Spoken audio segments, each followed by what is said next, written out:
Hola, buenas. Este vídeo es para intentar explicar para un público de secundaria de una forma sencilla, pero al mismo tiempo espero que relativamente compleja, que fue la Conferencia de Versalles y los tratados de paz que nacieron de la misma. Y cómo estos tratados, esta Conferencia de Versalles, fue un intento fallido, casi un fracaso estrepitoso, de construir la paz en Europa y en el mundo. Bueno, a partir de aquí vamos a trabajar sobre el proceso. Como sabemos, la Guerra Mundial acabó con el armisticio, que es una tregua temporal, y ese armisticio entró en vigor a las 11 de la mañana del día 11 del mes 11, noviembre de 1918.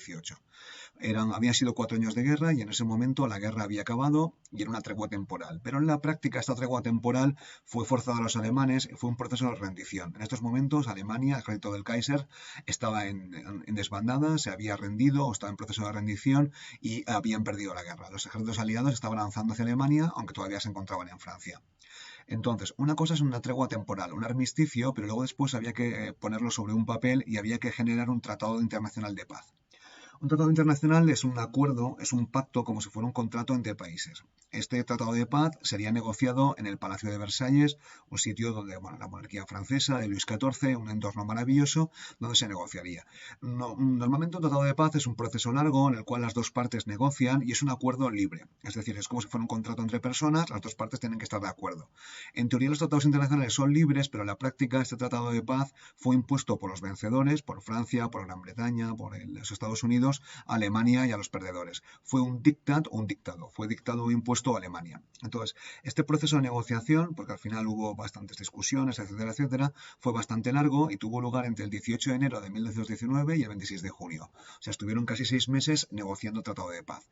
Un tratado de paz es algo muy complejo, había que pues, ver el tema si cambiaban las fronteras, las reparaciones, quién iba a pagar, quién era culpable, etcétera. Fue un proceso complejo. Entonces, este tratado de paz con Alemania, que de momento he hablado solamente de ella, además se estaban negociando al mismo tiempo otros tratados de paz con los otros perdedores, con Austria, con Hungría, con Bulgaria y con el Imperio Otomano. Estos tratados de paz paralelos se negociaban en palacetes del entorno o en París muy cerquita y es por eso le llamo la Conferencia de Paz de Versalles. Al mismo tiempo hay que recordar que es una época política muy convulsa, donde hay revoluciones soviéticas en muchos países, está la que había tenido lugar en Rusia, en estos momentos estaba consolidando el gobierno soviético, estaba, si no me equivoco, empezando la guerra civil rusa.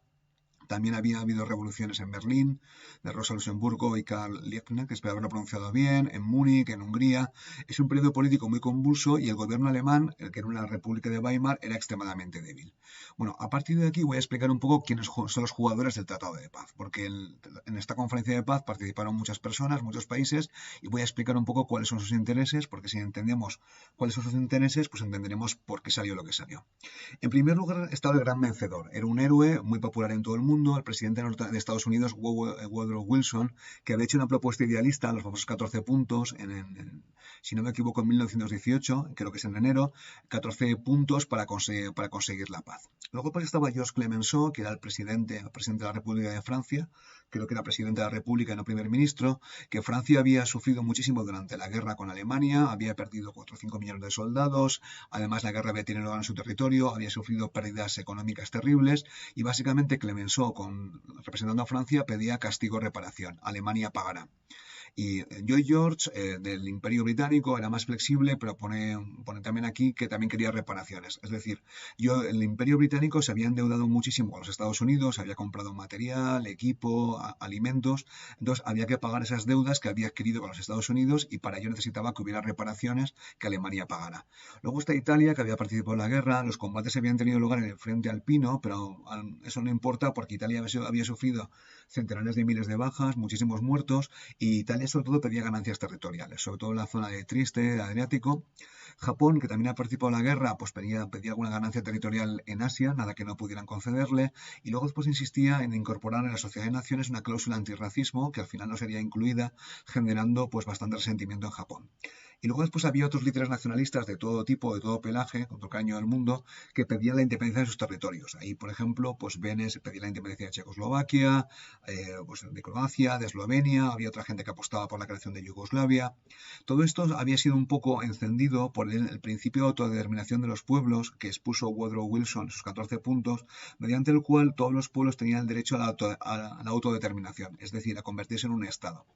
En realidad Wilson no era tan radical, pero este principio de autodeterminación pues motivó a muchas personas nacionalistas de todo el mundo que usaran el argumento como excusa, como defensa de la independencia de sus propios países. Y luego después Austria, Alemania, Hungría, Bulgaria, el Imperio Otomano querían una paz lo más suave posible. Tenían claro que habían perdido la guerra, pero aún así conservaban cierta autoestima y querían negociar de la forma más factible posible, de la forma con las potencias vencedoras, para que la paz fuera suave y no les impusiera cargas irreparables en sus economías. Bueno, a partir de aquí os pongo un par de imágenes de los negociadores. Aquí está el señor Wilson, más alto, el americano. Aquí está Georges Clemenceau, el francés. Si no me equivoco, este es Lloyd George, el británico. Y aquí está Orlando. Puede que no sea Orlando, que me haya confundido. Esta otra imagen con sombreros de copa. Vale, estos son los grandes vencedores de la guerra. O sobre todo el más conocido, el más famoso era Woodrow Wilson, que fue recibido como un héroe en Europa porque había la sensación de que Estados Unidos les había salvado del Imperio Alemán. Bueno, el plan de Wilson. ¿Qué pretendía Wilson? Él pretendía un tratado de paz generoso y justo. Al fin y al cabo, Estados Unidos había sido la gran ganadora y, aunque entendía Wilson que Alemania tenía que pagar alguna reparación, no era el punto más importante. Quería aplicar el principio de autodeterminación de los pueblos y con lo cual vino con un equipo de personas que le iban a ayudar a delimitar las fronteras de la nueva Europa. Y luego, además, Estados Unidos había entrado en guerra para acabar con todas las guerras. Tenía una idea, él era profesor de Derecho Internacional Público, o había sido antes de ser presidente, quería crear una organización internacional permanente que evitara futuros conflictos. Quería crear un sistema de seguridad colectiva en el cual todos los países amantes de la paz, si había una potencia agresora, pues intervinieran. Y al fin y al cabo había sido la guerra para acabar con todas las guerras. Esta organización internacional se llamaría la Sociedad de Naciones, que hablaré de ella posteriormente. Viajó a Europa, una cosa bastante rara en un presidente de Estados Unidos, y permanecería en Europa unos cuantos meses. Este viaje a Europa le hizo que fuera muy popular en Europa, en París, en Francia, que era un héroe, pero le hizo perder mucha popularidad en Estados Unidos y sobre todo en el Senado, donde veían o pensaban que Wilson les había abandonado. Bueno, la negociación, ¿cómo fue? Pues fue durísima, cada país llevaba un equipo de personas, por supuesto Estados Unidos llevaba un equipo muy grande, Francia también, el Imperio Británico, y luego los países con menor potencia económica llevaban equipos más pequeños. Entonces hubo disputas internas, y bueno, de la gente que estaba con sus líderes, voy a hablar de Robert Lansing, que era su secretario de Estado, que dimitió, porque no estaba de acuerdo con el principio de autodeterminación de los pueblos. Tiene un libro que tengo en casa donde critica fuertemente a Wilson, y luego después voy a hablar de otro protagonista, aunque no fue una especie de asesor menor, que es el economista John Maynard Keynes, que estaba dentro de la delegación británica. John Maynard Keynes es un economista importantísimo, es uno de los padres del estado del bienestar, no estrictamente el padre, pero bueno, uno de los gurús. Estaba en la delegación británica, en estos momentos era bastante joven, y aquí, bueno, lo tenemos de joven en la delegación, y luego aquí lo tenemos como economista mucho más consolidado. Era una persona de la élite británica, de la Universidad de Cambridge, del grupo de Bloomsbury, era un pensador, una mente brillante, y luego durante la conferencia pues acabó muy decepcionado y escribió un librito que se llama Las consecuencias económicas de la paz. En este libro, John Maynard Keynes hablaba de que las reparaciones de guerra impuestas sobre Alemania, que consideraban excesivas, serían las causas de una nueva guerra. Este libro le dio mucha fama y luego después, cuando llegó Hitler al poder, pues obviamente le dio más fama aún porque había previsto el conflicto que tendría lugar después. Bueno, aquí tenemos una imagen de la conferencia, de las discusiones. Este tipo de reuniones se alargaron durante 6 meses, donde los delegados exponían los puntos de paz, discutían entre ellos, obviamente hacían falta traductores, eran tratados muy complejos, bueno, aquí se ven discutiendo. Bueno, y al final se aprueba el Tratado de Paz. Aquí tenemos un facsímil del Tratado de Paz entre los aliados y poderes asociados y Alemania, ¿no? Y aquí tenemos una caricatura creo que es norteamericana, donde se hace un poco de mofa del diktat, ¿no? Que le obligan a tragar al negociador alemán las condiciones, las píldoras de la paz, ¿no? Entonces aquí está The British Empire, Imperio Británico, Francia, América, ¿no? Y le dicen aquí, la vas a tragar, quieras o no. Bueno, esto es un poco una caricatura que resume bastante bien el diktat que fue el Tratado de Paz de Versalles. Ahora voy a hablar un poquito del resto de tratados. Tenemos el de Versalles, el de Alemania, aunque se negoció en el Ministerio de Exteriores francés, en el Quai d'Orsay. Espero haberlo pronunciado bien, pero bueno, luego al final se firmó en Versalles, por eso tiene el nombre allí. Luego otro tratado, el de Saint-Germain-en-Laye, espero haberlo pronunciado bien, con Austria, el de Neuilly en Bulgaria, Tratado de Trianon en Hungría y luego el Tratado de Sèvres con el Imperio Otomano. Voy a hablar un poquito de los que no he hablado todavía, que es el de pues, los del final. Bueno, aquí está el acto final, que es la firma, que tiene lugar en el Salón de los Espejos del Palacio de Versalles, un entorno absolutamente espectacular. Se puede ver por la firma que había mucha tensión, mucha emoción en el ambiente. Y aquí tenemos una imagen de la Sala de los Espejos donde fue firmada. Creo que está vista desde la otra parte, pero se puede observar cómo sería la firma, nos la podemos imaginar cómo sería la firma en 1919, en junio. Bueno, hablaré primero del Tratado de Versalles, poco porque ya he hablado de él. Aquí se pueden ver las pérdidas territoriales de Alemania. La zona de Alsacia-Lorena, ¿vale? Se devuelve a Francia. Hay una zona que es el SAR, administrada por la Sociedad de Naciones. Y aquí está la zona de Renania, que le obligan a desmilitarizarla. Y aquí está la zona de Silesia, aunque está un poquito más al sur, ¿no? Que esta zona, pues Alemania la pierde. O sea, sí que Alemania pierde bastante territorio, ¿no? Es un tratado impuesto. Y luego en este tratado de Versalles está el famoso artículo 231. Ese tratado, artículo 231, que era un artículo del tratado que era mucho más largo, decía: los gobiernos aliados y asociados declaran y Alemania reconoce la responsabilidad de Alemania y sus aliados por haber causado todos los daños y pérdidas a los cuales los gobiernos aliados y asociados se han visto sometidos. Es decir, este es el artículo 231 donde se establecía de forma clara la culpabilidad de Alemania. Obviamente Alemania no estaba de acuerdo, los alemanes no estaban de acuerdo con este artículo, consideraban que la guerra había sido causada por todos, no solamente por Alemania, y estaban muy resentidos con este artículo, que es el más conocido del Tratado de Versalles. Bueno, otras cláusulas del Tratado de Versalles las voy a explicar rápidamente. Primero, las reparaciones de guerra fueron inmensas. Alemania pagará, pues le obligaron a pagar a Alemania pues unas compensaciones de paz inmensas que tenían que pagar todos los años y que impuso una carga económica sobre Alemania terrible, sobre todo en los primeros años. Luego después Alsacia-Lorena, como he explicado, que era la zona que Bismarck había arrebatado a Francia en la guerra franco-prusiana, pues fue devuelta a Francia. Luego después se limita el ejército, el límite del ejército estaba en 100.000 soldados, así que básicamente hay un ejército, pues eso, simbólico. Luego después se le obliga a desmilitarizar la zona del Rin, que es la zona donde está la industria alemana, la zona de Renania, del Ruhr. Ahí es donde está la industria alemana, con lo cual si Francia tenía algún problema siempre podía invadirla fácilmente, sobre todo porque no había fortificaciones y porque no había ejército. Y luego también lo obligan a perder Silesia, que se hacen ceder a Polonia y a Checoslovaquia.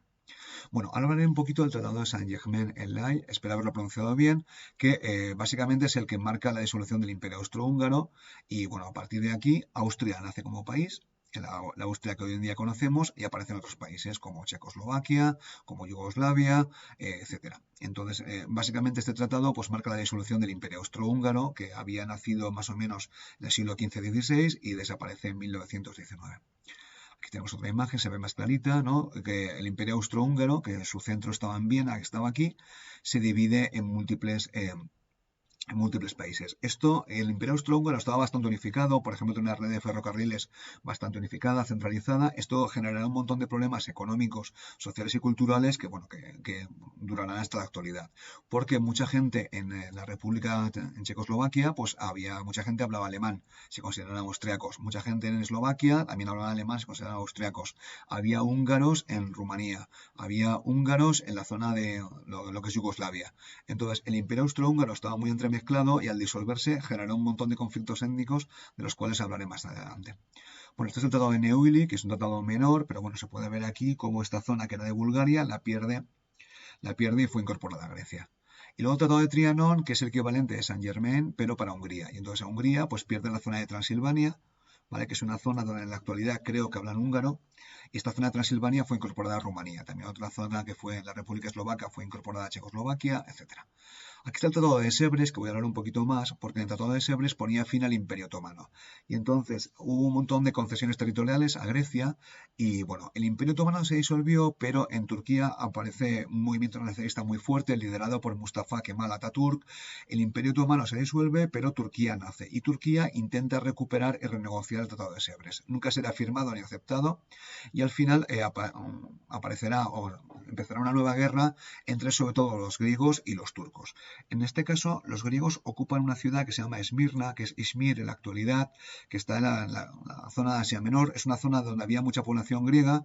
Grecia invade esta zona, incluso avanza hacia Ankara.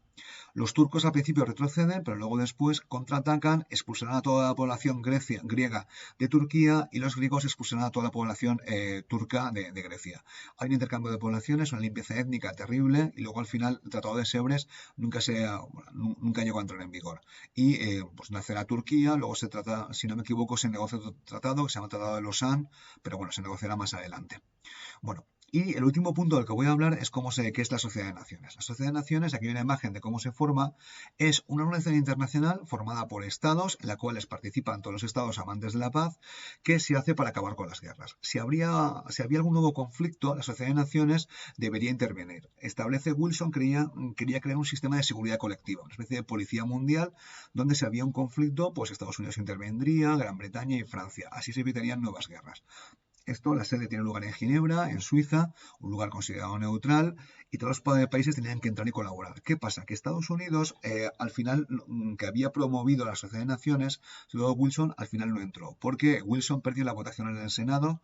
El Senado es la institución de Estados Unidos que tiene que ratificar los tratados, y Estados Unidos, que había promovido la Sociedad de Naciones, no llegó a entrar en ella. Y nació, por decir, coja y con poco poder operativo. Aquí hay una caricatura donde se puede ver al tío Sam, ¿no?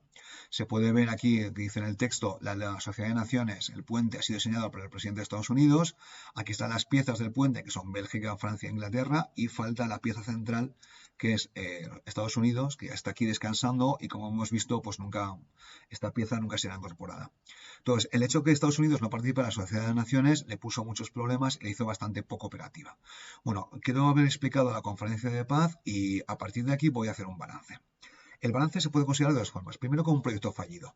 ¿Vale? El proyecto fallido de la Conferencia de Paz y de Versalles explica mucho de los problemas posteriores. No todos, porque gran parte de la Segunda Guerra Mundial la culpa es de Hitler y del nacionalsocialismo. Pero este proyecto fallido tiene mucho que ver con el idealismo poco realista de Wilson, que no ayudó. Él era muy idealista, quizás muy buena persona, pero ese idealismo con poco bagaje de realidad, pues no ayudó a nada y hizo que el tratado saliera mal. Y luego tampoco ayudaron las exigencias francesas, que la puedo entender porque habían muerto muchísima gente, muchos soldados, las pérdidas económicas habían sido terribles, pero bueno, si a Francia hubiera sido un poco más generosa, que luego después de la Segunda Guerra Mundial sí que lo será, pues quizás hubiera ayudado. Y luego el proyecto de reconciliación pues se gestó sobre unas bases tan frágiles, tan débiles, que aguantaría muy poquito. Se quebraría un poco después, sobre todo si aparecen populistas demagogos como Adolfo Hitler, que romperían el sistema. Bueno, el tema es, ¿la Segunda Guerra Mundial hubiera sido posible haberla evitado? Bueno, no lo sabemos, quizás hubiera ocurrido igualmente, pero podemos concluir que la Conferencia de Paz y el Tratado de Versalles fue una espléndida oportunidad perdida que tuvo lugar. Bueno, espero que se haya entendido el vídeo y con esto he acabado.